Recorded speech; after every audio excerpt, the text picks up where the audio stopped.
दोस्तों, मेरा नाम गाज़ी है। मैं एक नामी ऑफिस में काम करता हूँ। मेरी उम्र लगभग 30 साल है।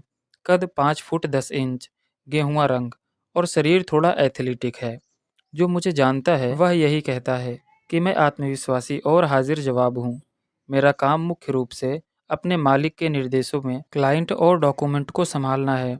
मैं कई सालों से इस ऑफिस में काम कर रहा हूँ और यहाँ के हर स्टाफ से मेरा अच्छा रिश्ता है। एक दिन ऑफिस में चर्चा थी कि मेरे छोटे मालिक यानी मेरे मालिक के बेटे शादी करके पहली बार अपनी नई पत्नी को ऑफिस में लेकर आने वाले हैं। सब लोग सजावट और स्वागत की तैयारियों में लगे थे। मैं भी उसी काम में व्यस्त था। जब वो दोनों ऑफिस पहुंचे तो सबने खड़े होकर उनका स्वागत किया। मैंने पहली बार छोटे मालिक की बीवी को देखा और सच कहूं तो पल भर को सब कुछ ठहर गया। वह बहुत ही सधी हुई, शालीन और सुंदर महिला थी। उनकी साड़ी में जो सादगी थी वही उसे सबसे अलग बना रही थी। मैं बस उनकी ओर देखता रह गया। उनकी मुस्कान में कुछ ऐसा था जो किसी को भी कुछ पलों के लिए बांध ले।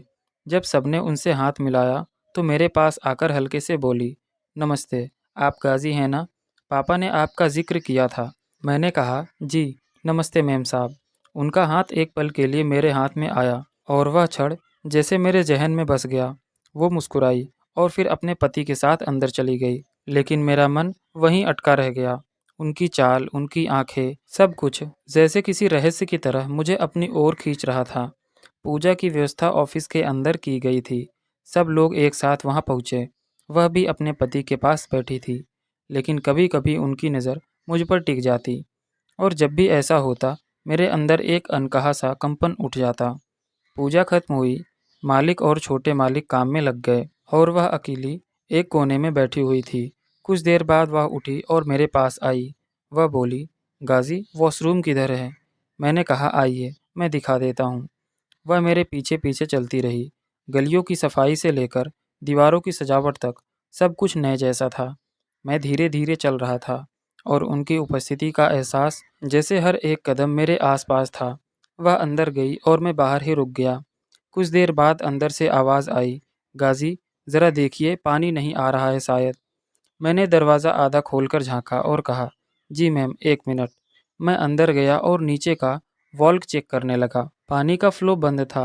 मैं नीचे झुककर उसे खोला और जैसे ही सीधा हुआ मेरा सिर नल से टकरा गया। वह घबरा गई। अरे, संभाल के, नहीं तो लग जाएगी। मैंने हंसते हुए कहा, थोड़ी सी।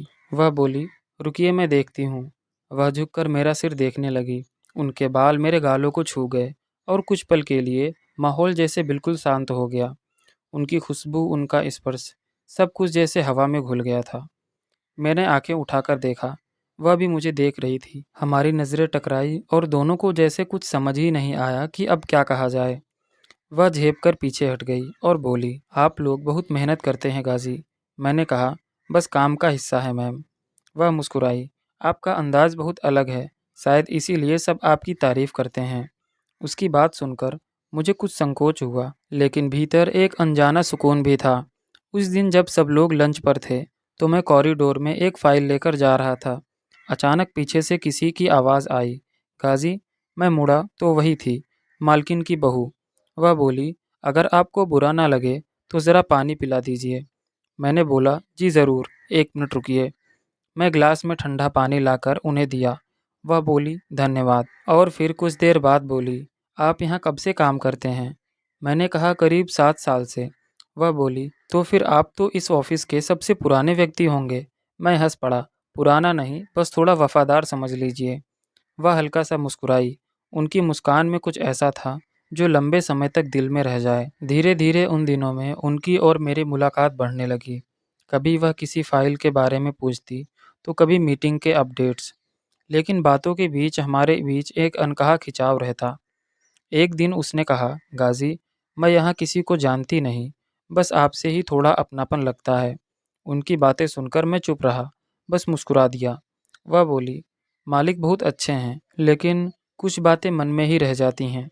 मैंने उनकी आंखों में देखा, वहाँ एक हल्की उदासी थी। शायद वह अपनी नई जिंदगी में पूरी तरह सहज नहीं थी। उस दिन मैं देर तक सोचता रहा, क्या यह सिर्फ महानुभूति थी या कुछ और। कुछ दिन बाद वह फिर ऑफिस आई। सब काम में व्यस्त थे। वह कॉन्फ्रेंस रूम में बैठी थी। जब मैं वहां गया तो उसने कहा, गाजी, यह रिपोर्ट्स यहाँ रख दीजिए। मैंने कागज रखे और कहा, जी। वह बोली, गाजी, आप हमेशा इतने शांत रहते हैं, कभी गुस्सा नहीं आता आपको? मैंने कहा, काम में गुस्सा फायदेमंद नहीं होता।